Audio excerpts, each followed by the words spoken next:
foster care, and unparalleled journey. Strength for the powerless, courage for the fearful, hope and healing for wounded hearts. If you'd like to share your story or find our socials, including Patreon, go to fostercarenation.com. Hello and welcome back to Foster Care, an Unparalleled Journey with Jason. And Amanda. Today we're coming to you with a story that I don't even know very well yet, but I've known Eric for a while. Eric has been in a group of dads that I'm online with for a whole couple of years now, at least I know. I've been with them for close to 5 years, and some of these guys kind of come and go, and you hear parts of their story, you get intimately involved in parts of their life. But I've known Eric for a couple of years and just recently found out that he had a story to tell about foster care. And I said, you want to tell me that story on the podcast? And he said, sure. So Eric, welcome. Hey, thanks, Jason. Thanks, man. Thanks for having me. It's great to be here. I'm excited to share my story. Good deal. Good deal. Yeah.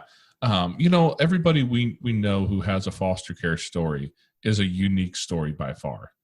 I mean, I get into some of these Facebook groups and read some of the stories that people tell, and everything from an amazing experience where they came out of something horrible and terrible in their biological family and ended up in a great experience growing up through that, everything to the exact opposite, where they were pulled out of a home that seemed relatively safe and loving to them and then went through this horrible abusive experience. So what was your foster care experience like? Yeah, I would say, in general, my foster care journey was quite positive, even though at the time it didn't seem that way. So I am from a home where my dad had left when I was fairly young. I was about 6 years old. Him and my mother got separated, and I had 3 other siblings in that home. So we were all living with my mother. And my dad wasn't really in the picture other than maybe a weekly phone. And it was really challenging for my mother. She was raising us on welfare. And I was the second oldest. I had an older sister. And I would say that I think I was quite challenging as a young boy, especially not having a father figure, to really kind of help me out, especially with, discipline and guidance and creating that order.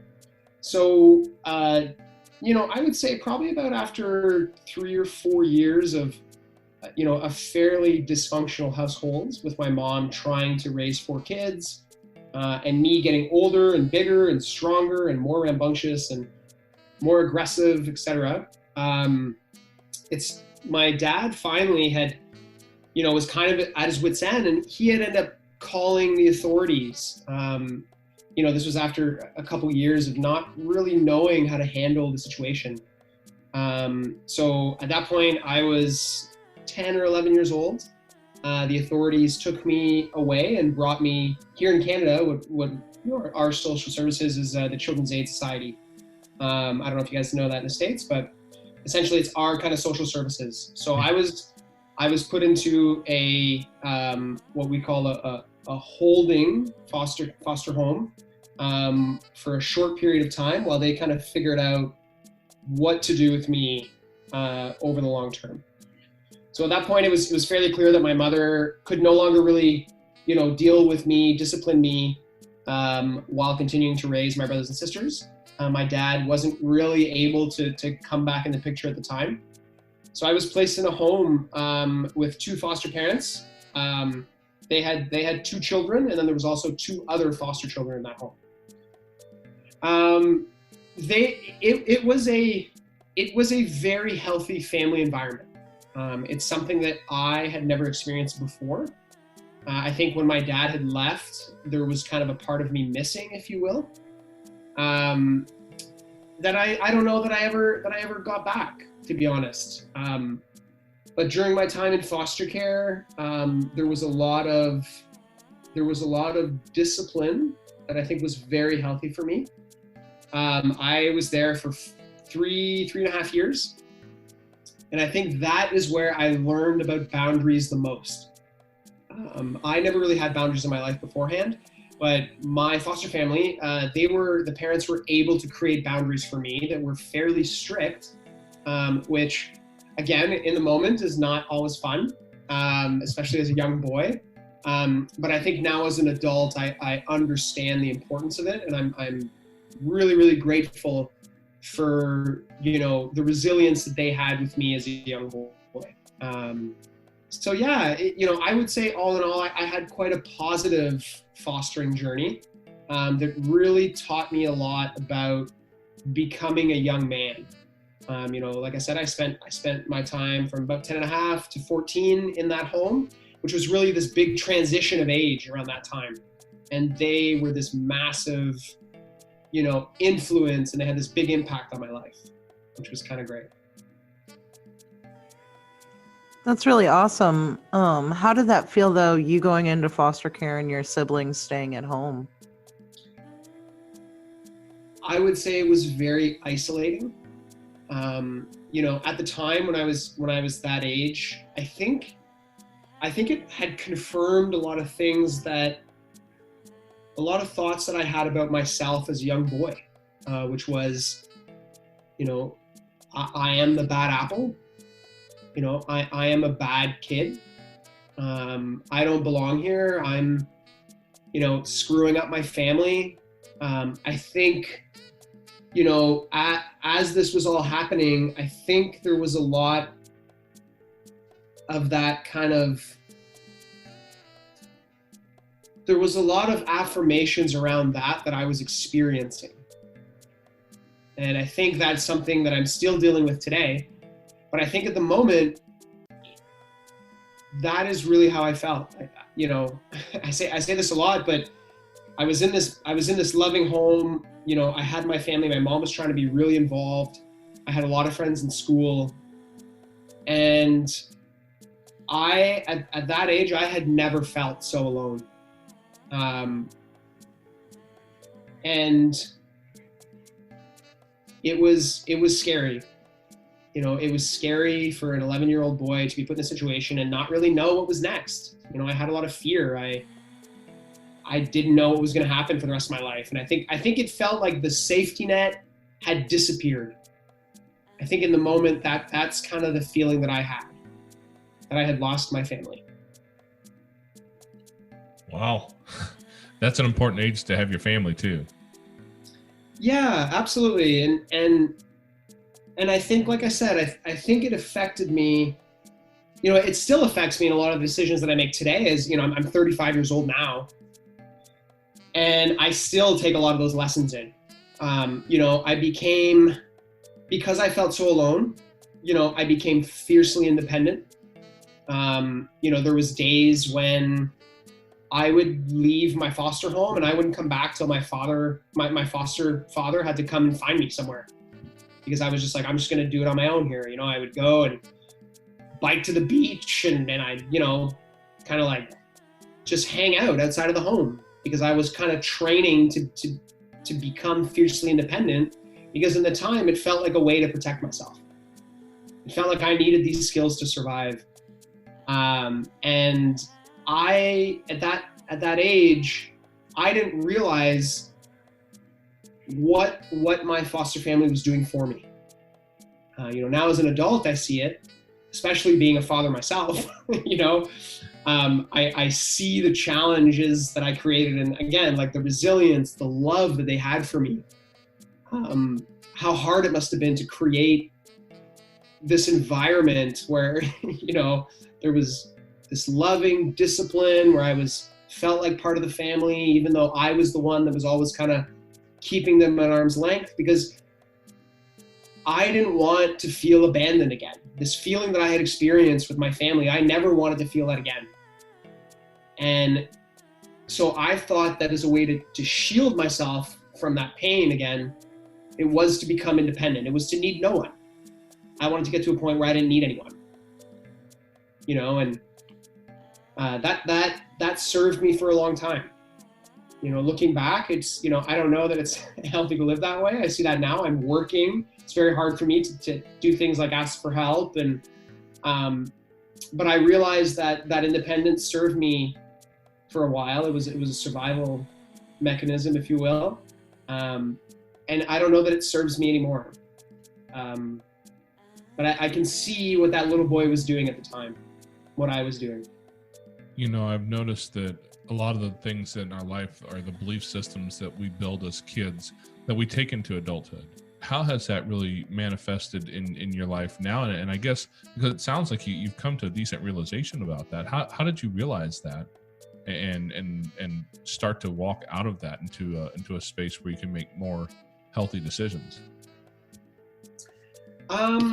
You know, I guess now I'm here at this point in my life journey where I've started to go inwards to really look for a lot of the solutions. You know, I feel like I realize now that the journey is inward and not outward. For years, you know, I spent a lot of time coping. You know, when my kids were young, there was obviously a lot of, you know, in my life, a lot of dependency through alcohol. You know, I've been sober now for, you know, almost 2 years, and that was a big part of my journey and healing. Congratulations to you. Thanks. Yeah, it feels good. You know, so I think it's been a bit of a slow process, if you will. But I guess if I was to explain it kind of in a sentence, it's just that I was no longer willing to live this way. I was no longer willing to continue to push people away before they would hurt me. You know, because it was to the point where it was even happening in my marriage.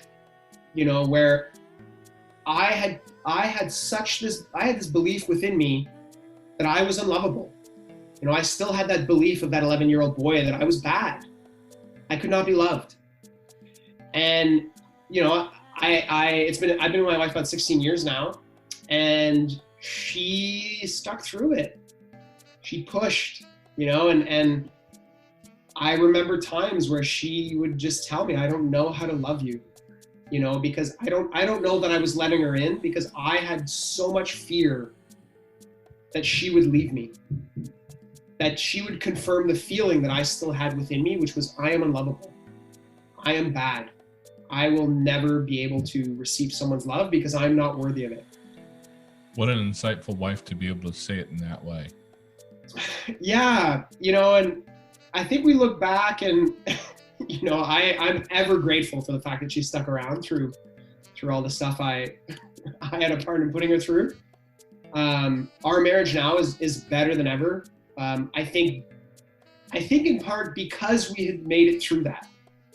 You know, I feel like now the challenges we're facing on a day-to-day basis, or at least the ones that we're currently experiencing, are nothing compared to what we have been through.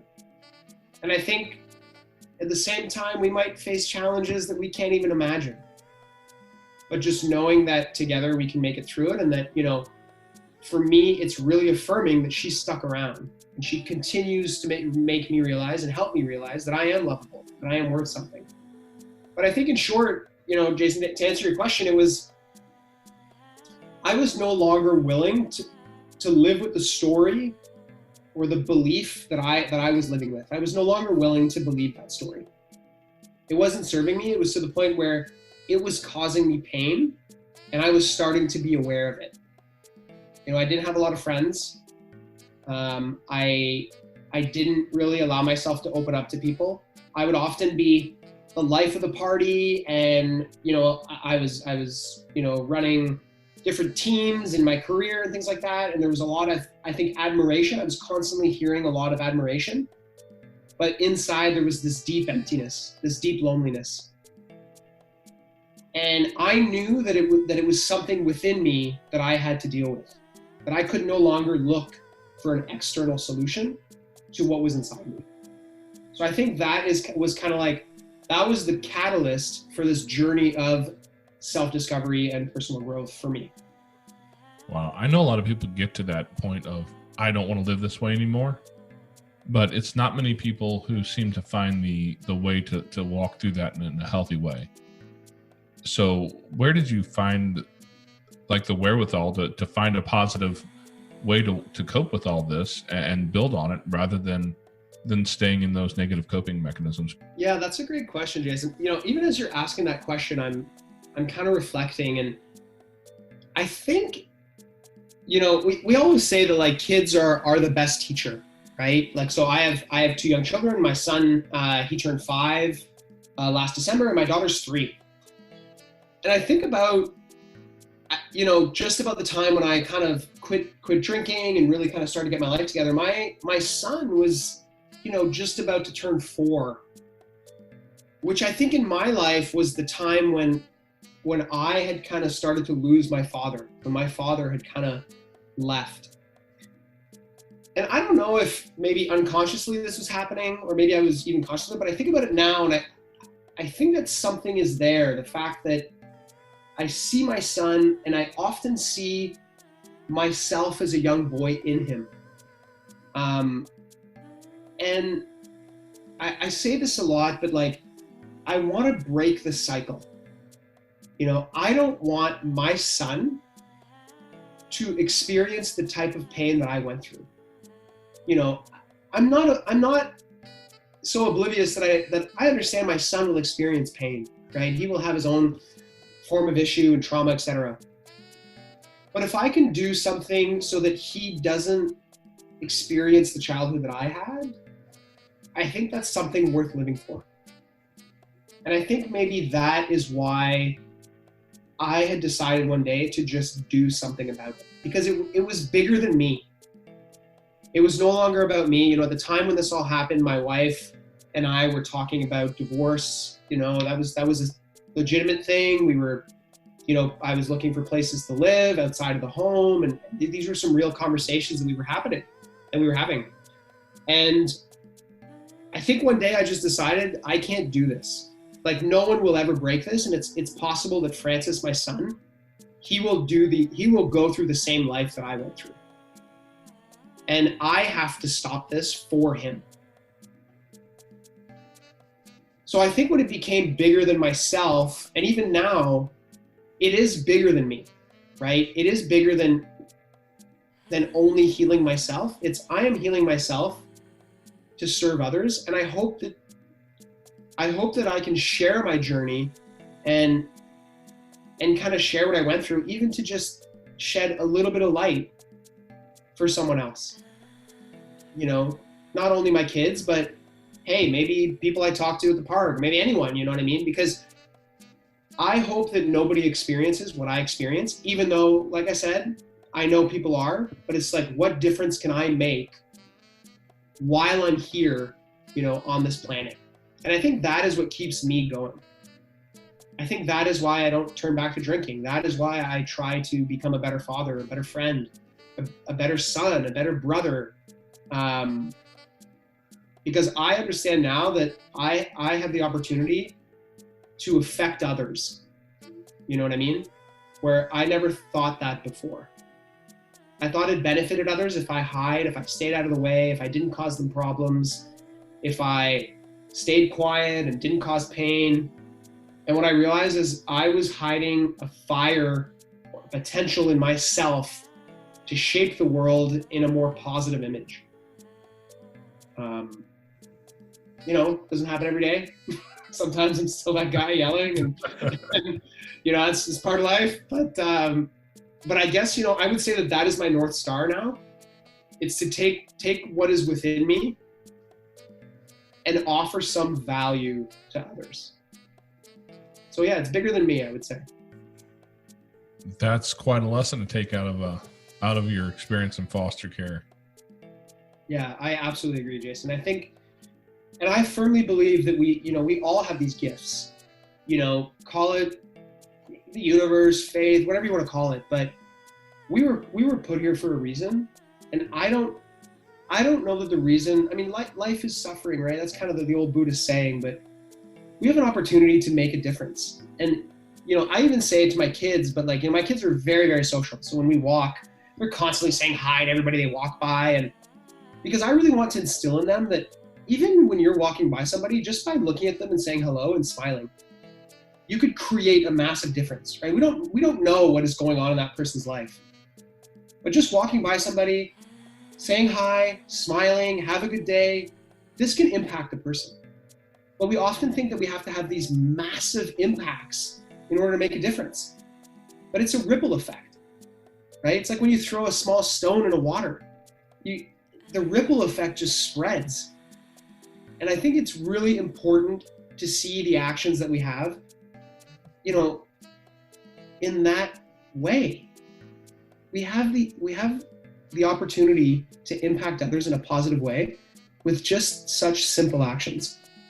And I think when we really can kind of harness that energy, we understand that we have this abundant opportunity to just make a difference in the planet.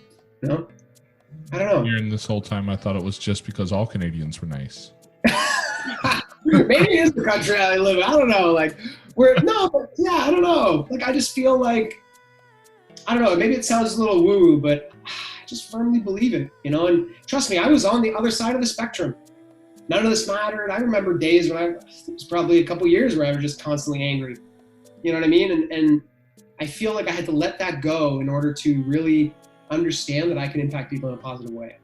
Now, were you ever in any other homes, or was it one home the whole time? So I had been in a couple different homes that we call holding homes. So I guess the longest period I spent was 2 months. But I had, even when I was living at home, I was going to different homes during the weekend. Really? Yeah, that's right. So there was a lot of, and maybe it was just the Children's Aid Society that they had, but a lot of it, I think, really came down to trying to have a male influence in my life. So I firmly remember, I remember when I was in these homes on weekends, the father was always there. He was always present when I was around. We were always going out hiking or, cutting wood, expending energy. It was very important that I had dinner with this family. So I think it was really, my mom speaks about it now, but I think she just didn't know what to do anymore with me, and so she was willing to try anything. Yeah, that's not something that they do here in the States that I'm aware of. So it sounds like it's a wonderful idea. Yeah. Have you and your father reconciled, one, and, have you figured out how to heal that father wound in your own life? Foster Care Nation, we are here to talk about support for a quick moment. We need your support, just the same way everybody needs a good support system, and we are looking to you guys to help us out. The best way you could possibly support us, besides a winning lottery ticket, I take those, is to reach out to a friend, a family member, a coworker, anybody, somebody who's talked about joining the foster care system, somebody who's been in it. Whatever it is, share this episode with them if you would, please. Share the show, send them a link, put it on Facebook, put it on Instagram, share a copy somewhere. Just put it out there so that people can find it. That would be the best thing you could do for us. We would love it. Now, if you have a couple extra dollars to spend, if you could put $1 or $2 into the Patreon account, that'd be awesome. We won't get mad if you don't, I promise. But if you want to join everybody over there at Patreon, it is patreon.com/fostercarenation, and that's where you'll find us. Those small donations really add up, and we appreciate it. And I promise, guys, the only place we're going to spend that money is on a Caribbean vacation and the childcare to leave them all somewhere so my wife and I can have 5 minutes apiece. Now, don't tell her I told you that, because she's going to expect me to actually do it at that point, and I don't think that's going to happen. But it sounds awesome, doesn't it? We can't wait to talk to you guys again next week. Don't forget, we put up an episode every week, so look out for it. Reach out, hit the subscribe button as well. That way you're notified when we put out new content. Now, back to Eric, because he's got a lot more knowledge to drop on us all. Have you and your father reconciled, one, and, have you figured out how to heal that father wound in your own life? That's a great question. So I would say my father and I have reconciled. I think I let go long ago of the expectation that I would ever have the father, that I imagined people had growing up, if that makes any sense. You know what I mean? The relationship that I have with my dad is very friendly. We talk about sports and philosophy and things like that. He doesn't often give me advice, and I don't often call him for help. But I do think that we are in each other's lives. He spends time with my kids, and he's their grandfather, and my wife knows him well. But I think I had to let go. I think it came probably when I forgave him. I spent time forgiving him for a couple of years, and I think I had to let go that I would ever have that relationship that I wanted when I was a boy. I think wanting him to be someone that he wasn't would do nothing but cause us pain. Like it wouldn't serve us. I think when I started to see my dad as a man as well, I started to understand the amount of shame that he was experiencing. Leaving 4 kids behind, who he was as a father. Even now, how he's showing up in our lives when we visit. I think he still holds a lot of blame, and he has his own wounds. And I don't know that I would have been able to see that if I didn't see him, as a man instead of just as my father. We have a mutual friend, Joe Bailey, and Joe has talked a lot about the father wound. And, he and I have had some pretty deep conversations about that over the years. And one of the things that he talks a lot about was getting to that point of learning to see your father as a man. Most little boys see dad as a hero. And then the hero fails.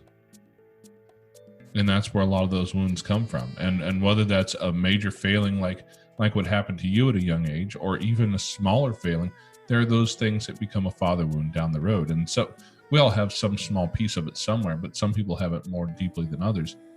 And it sounds like for you, really just being able to identify that, hey, this is a man with his own struggles, was a big piece of learning to forgive that.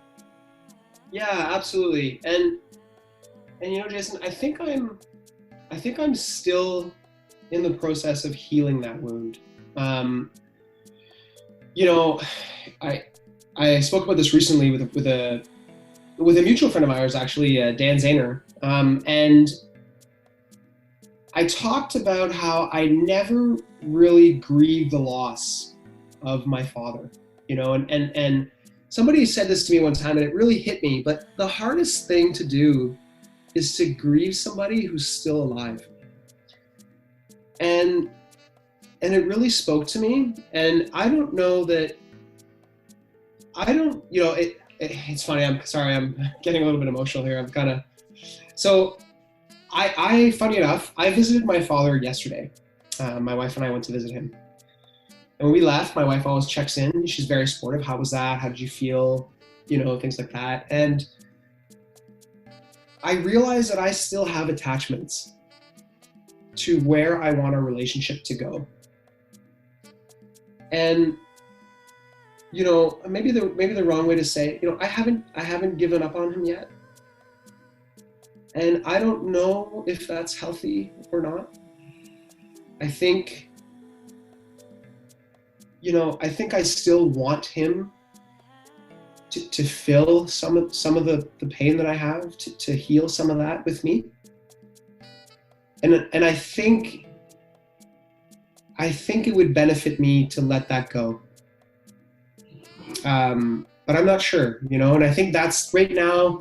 I am, it's funny you ask this question. It's so timely because I'm in the middle of this journey, and I'm experiencing it. And yesterday coming home, there was a lot of sadness, and my wife is very empathetic. She can feel it, right? And she's super compassionate, and she can see it. There's still pain there. I still long for a relationship with him that is deeper than what I have. And I don't know that he's ready to have that relationship with me, because it's possible that I am a reminder to him of a time when he maybe didn't like who he was as much. So yeah, I don't know. It's a very deep question. I think we can talk about this for a very long time. This is very close to my heart right now. So yeah, I don't know that I have healed that wound completely. Well, it's good to hear that you're at least aware of it and working in that direction, because a lot of guys who have that wound are not. But that father wound, I think, can really easily become a generational problem for a lot of dads. How have you been intentional in not creating that with your own children? Ooh, great question. I think presence is extremely important, and not just being in their vicinity, but really being available to them. I think is something that I strive to do every day. You know, I think I actively try to be present with them. When something's happening, I'm happy to stop, talk to them, get to their level, and really listen. I think influence is another big one. You know, I think about myself often as this lighthouse. You know, I want to just shine as bright as I can, and I want my kids to look at me and say, you know, this is a healthy man. This is a healthy husband, father, and I hope that I can be their barometer for where they should go in life. So I am constantly trying to have awareness around how I'm showing up as a husband. How am I speaking to their mother? How am I speaking to them? How do I talk to strangers, et cetera, et cetera. But yeah, I think I hope that I can be, you know, that this presence for my kids always. I feel like there was a time in my life when my kids were there, and even though I was playing with them, even though we were at the park and I was following my wife around, I don't know that I was ever there with them. I was on my phone, or I was, you know, hundreds of miles away thinking about something else, where I was going to take my career, or how I was going to do things better or make more money, and all kinds of stuff in order to feel like I was enough, in order to validate myself. And I think when I started again to think bigger than me, to think and say, this moment is so important for my son, for me to listen to him, have him show me this toy that he wants to show me. This is extremely important for him. That maybe for this moment I can just stop and be fully present here with him. So yeah, I guess if I was to answer the question correctly, I hope that my kids take away that I will always be there for them when they need me. That's never in question. That if they need me, I will be there. And I hope that my actions speak to that. And I hope that that's something that I am showing them. That's a good goal to have. But you did mention one thing that every time I hear this line, I have to ask the question. Because so many of us screw up with the idea that we weren't enough. What is enough in your mind? What's a definition of enough? Oh. I knew you were going to go there.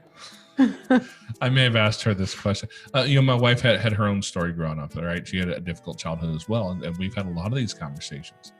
And I think that's a really powerful place to understand what is enough, because I don't think most of us don't have that figured out. We just have this emptiness that's not enough, and you can't hit a non-goal. Yeah, that's a great question, Jason. I think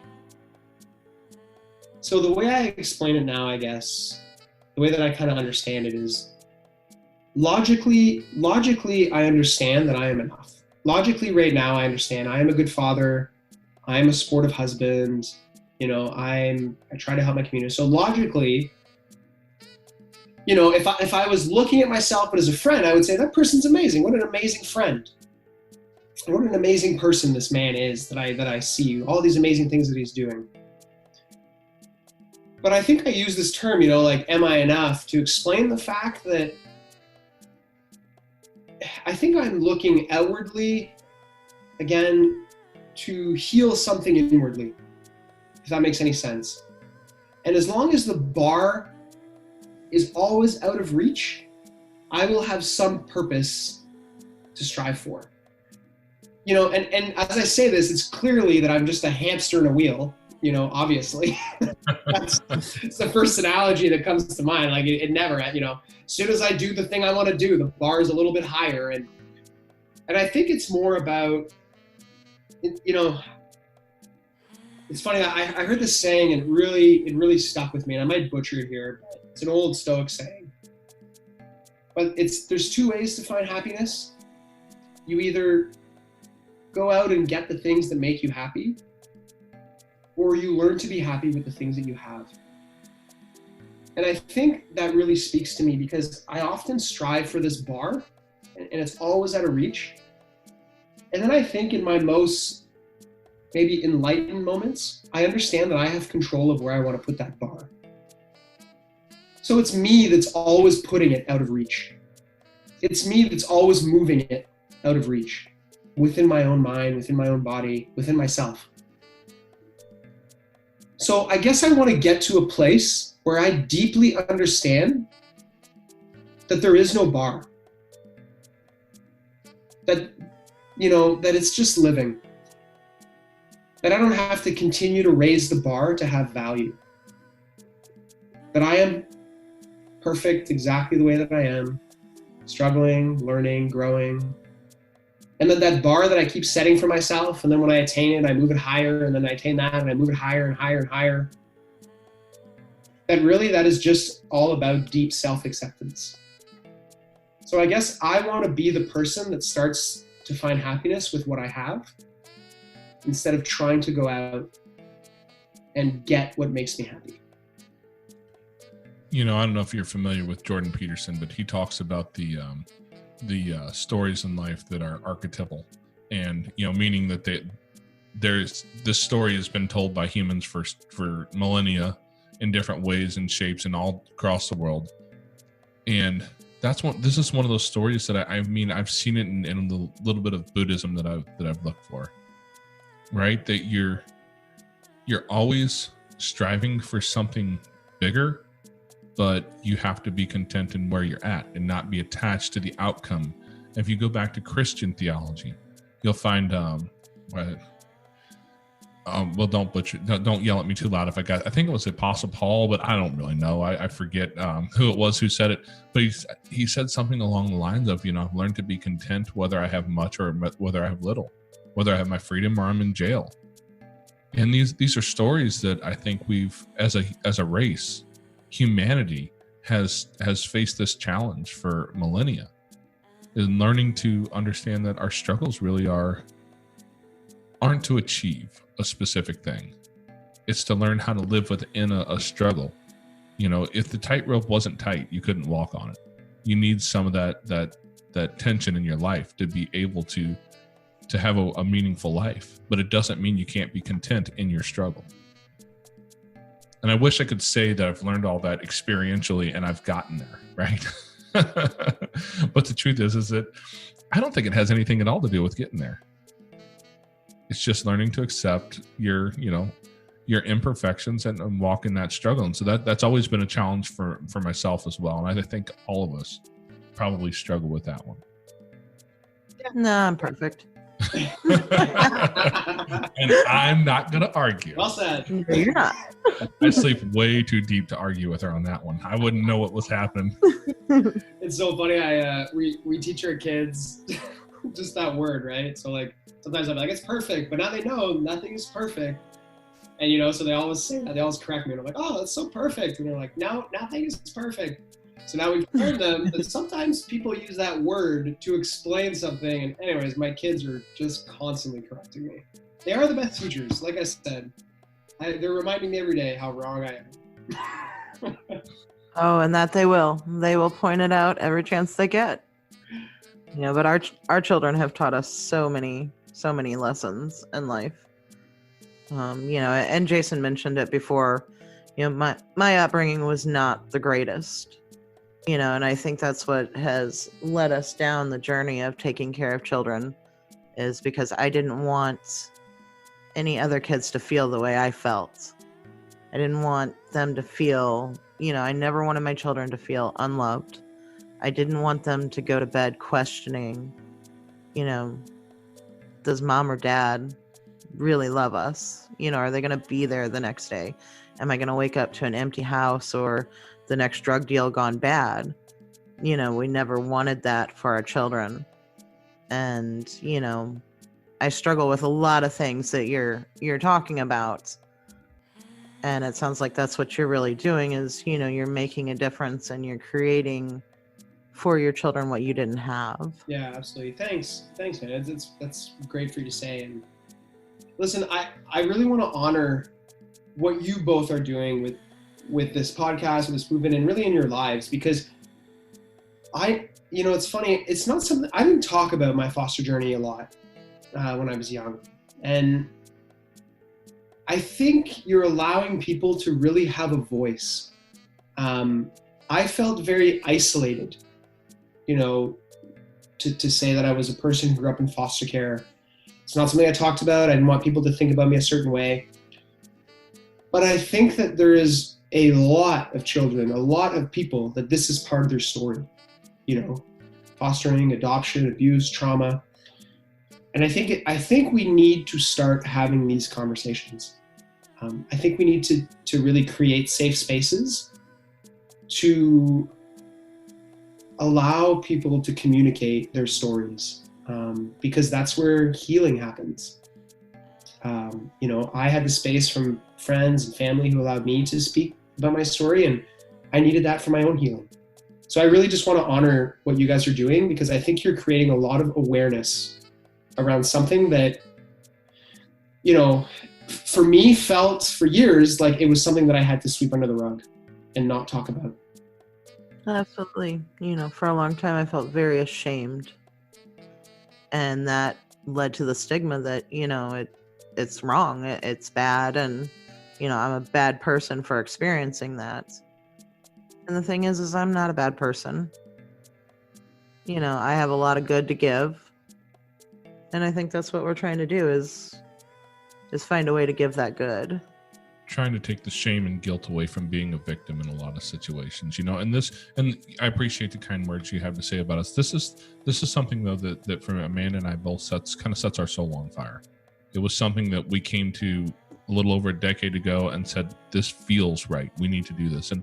And whether it's God or the universe or the great Buddha, maker of people, I don't know. Sorry, I'm not very deep into Buddhist philosophy. I think some of it's very interesting, but however you believe, we are all created. We are definitely all created with a certain specific wiring in our head, and this is just something that has always been forefront in the conversations we've had in our experiences together for Amanda and I, and it's just one of the things that sets our souls on fire. And one of the questions I love to ask people is, what is it that sets your soul on fire?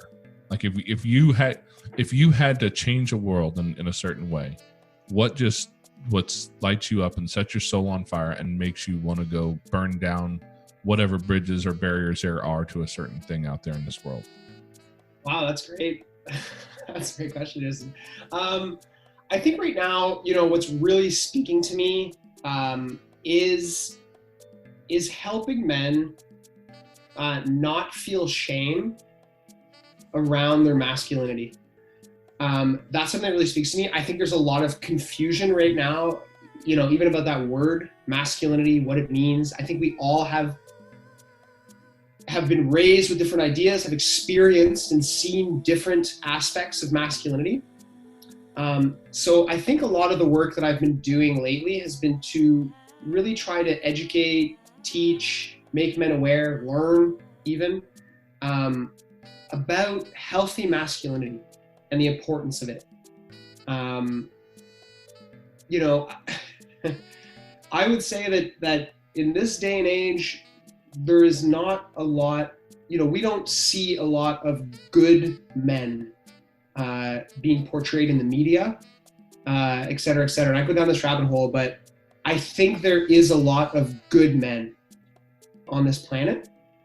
And I think that those men have a voice, and I hope that those men can help people who feel like it's wrong to be a man. I was raised, where a lot of these masculine traits that I didn't know how to express, they were bad, right? Having strength, being loud and strong, and I was always told to be quiet. So I feel like I want to teach people how to harness their masculinity in a healthy way, not in an abusive way, So I think that's been a big part of my journey lately. I think there's a need for that, because I think that men and women, people in general, are just very confused about what it means to be a man. So I hope that I can learn more about that and shed a bit of light on that for other men, and really help men find their voice in their own families to really help lead their families, side by side with their spouses, alone as single fathers, whatever you need to do. Because I think that we all have it in us as men to really help to heal this world and be a bigger part of the society. So I feel like that is what's been speaking to me. Oh yeah. You're dead on there. I mean, can you name the last sitcom or TV show you've seen where there was a active, responsible dad who had a brain in his head, who wasn't like the butt of all the comedic jokes on the TV show? But it's like those dads disappeared off of TV. Yeah, absolutely. And just as I'm saying this, it's funny because I think this can get a lot of flack, but I'm coming from a place where because I wasn't able to be a healthy sign of strength in my own home, my wife had to step up. And there's nothing my wife likes more than when I am a leader alongside her, when I am the masculine to her healthy feminine. So I do think that oftentimes just saying these words, like I said, there's so much confusion around what it means. But I'm not saying that men need to be stronger. I think that we can all be together in harmony, and we can really harness our strengths. Because that's what my wife and I have really done in our marriage. There is lots of space to have the masculine and the feminine together.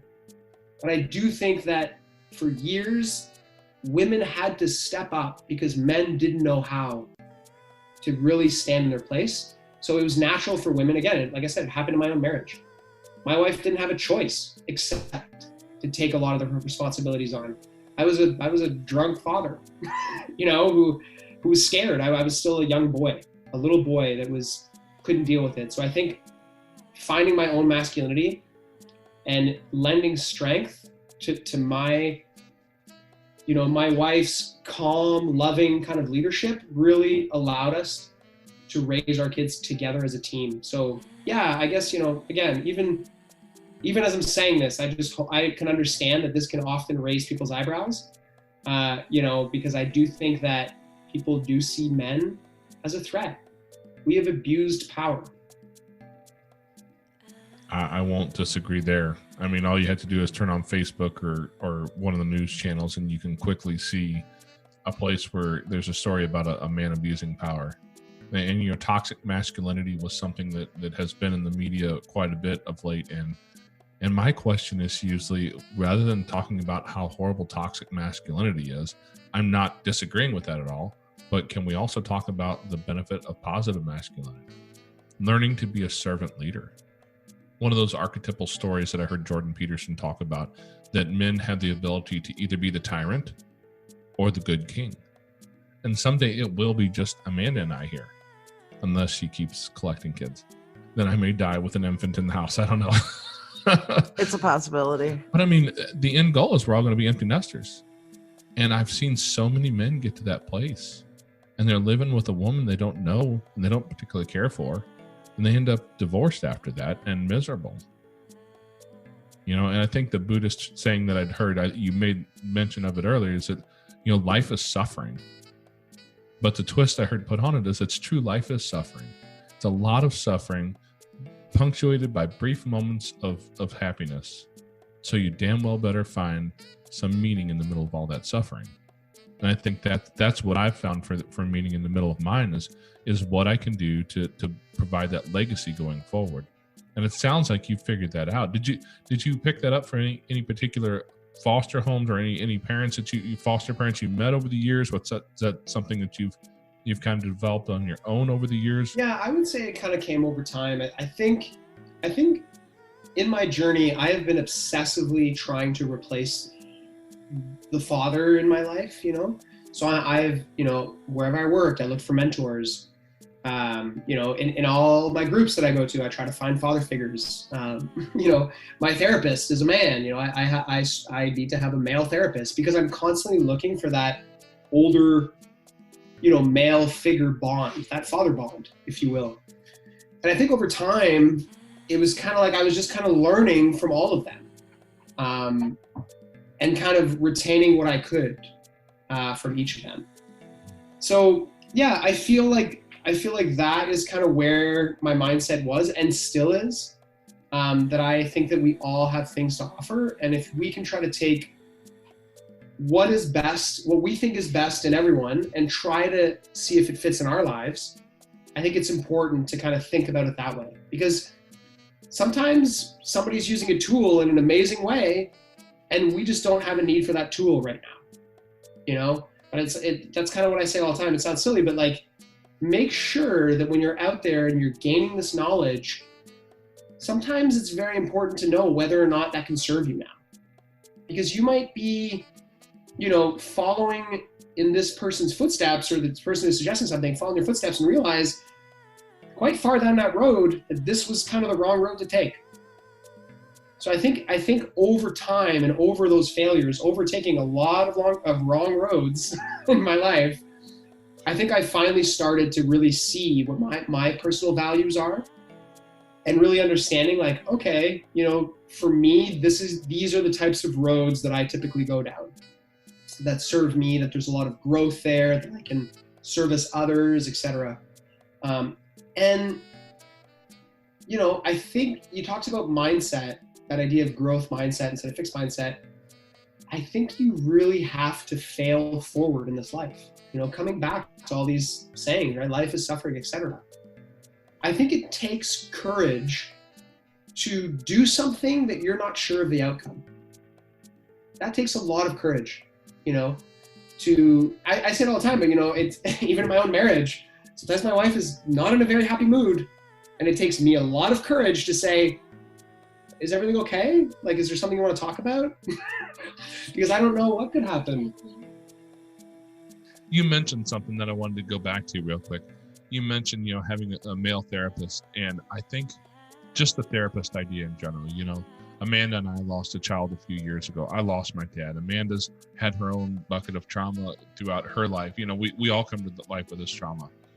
And if you were born with some disease, you would go see a doctor. Even if you didn't have a disease, you're going to get a cold. You're going to get something. You're going to need some antibiotics eventually. And this idea that modern culture has had for so long with the stigma against seeing a therapist, I'm sorry, but that's one of the things that has made our marriage come leaps and bounds, and really helped us come to terms with a lot of the hard places in life that we've been. So, I always feel like that's something that needs to be said out loud to people, that's a beneficial thing. It's nothing different than going to see a doctor, because you don't get to control your life. You only get to control your side of it, and you're going to make mistakes, and having somebody who can help you unpack that to some extent, so that you can walk out of that in a healthy place, even if you made an unhealthy decision in the past. Yeah, I absolutely agree, Jason. I don't think I could have said it better. And I think for a long time in societies, they had these things called elders, right? That was a thing. Right? There was elders. You could go see the elder in your small community and ask them, what was it like before? What do I do here? What am I supposed to deal? How am I supposed to deal with this? And, sadly, we tend to put all our elders in a home, right? And we don't want them seen and heard, and we don't want them away from us, because we have this vibrancy of life and excitement. But I do think that we're missing a lot by not having somebody in our life. Maybe people have elders, but for me, that is something that my therapist serves. And even within our own marriage, Kate and I, my wife and I, we see a counselor consistently. We have for years. And even when things are going very, very good, we still go, because it's very important just to talk it out, just to see how things are going and have this safe space. So yeah, for me, it's been life-changing.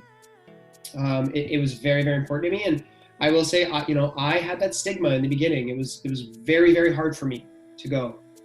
And I think once I did, and I started to see the benefits of it, now I suggest it to everybody. Go talk to somebody. Because there's a lot of power in having a safe space where you can just talk about things. So as somebody who went through his own bucket of traumas as a kid, who has grown up to the point where you realize that you're not quite a grown up yet and you're still working on getting there, and you probably never will be, right? Unless someday you get to become one of those elders. What have you learned that you can pass on to the rest of the world? What's the wisdom that Eric has pulled out of his life, and the traumas that you've experienced, and the wisdom that you had to gain along the way? Wow, that's great. You know what? I'll boil it down to this. My life changed when I learned how to ask for help. I constantly am reaching out to people and really trying to create space for them to ask for help. But I would say that is the thing that really changed my life. So I highly encourage people, if you take anything away from this conversation, don't be afraid to ask for help. There's people out there who are willing to help, and you are, I am worth myself being helped by somebody and asking for that help. So I feel like that was something that I struggled with for years, and still do. I still struggle with it sometimes. You know what I mean? So I would say that is the piece of wisdom that I constantly remind myself of, that I cannot do this alone, right? It takes a village to raise a child, right? That saying was there. That's real, And I even, my wife and I say that in our own marriages, right? I cannot take care of all her needs. She needs a community for herself. I need a community. I need people to help me. So I think there's a lot of shame sometimes. I felt a lot of shame around asking people for help. Am I going to burden them? I don't want to be trouble. I just want to sit here and not be anybody's problem. But I guess when I try to turn it around, when I have the opportunity to help somebody, that is a gift for me. Helping somebody is a gift. So I think now I realize that when I ask for help, that I am also giving somebody a gift. Because there is no greater feeling to know that you benefited someone's life, that you helped somebody on their journey. So I think that's made it easier for me to ask for help. Make sure it's safe. There's a lot of safe people out there that you can ask for help. I would say that was my single biggest takeaway in my life. And that is something that we actively teach our kids. If they need something, to speak it up. My kids very regularly say they need love. That is something that we teach them. If you need love, you say it. I need love. And everything stops. And we give them love. Because we have an abundant amount of it. And I never want them to feel like they're not worthy of receiving love. It's very important for me to send that message to people. Ask for help. Reach out to somebody. Reach out to a friend. Maybe if you feel like you're in a great spot in your life, reach out to a friend and offer help. And they might say no. Maybe they're not ready to ask for help yet. But every once in a while, I have friends that they never had asked anything from me, and I reach out weekly, and all of a sudden they'll ask for something. So I feel like that is something that really spoke to me and still does in my life. And I am still challenged with. Like I said, I'm still learning. Oh yeah, I feel you, man. That's great advice, because that's something that I the way I was raised was very similar. You don't ever ask people for help.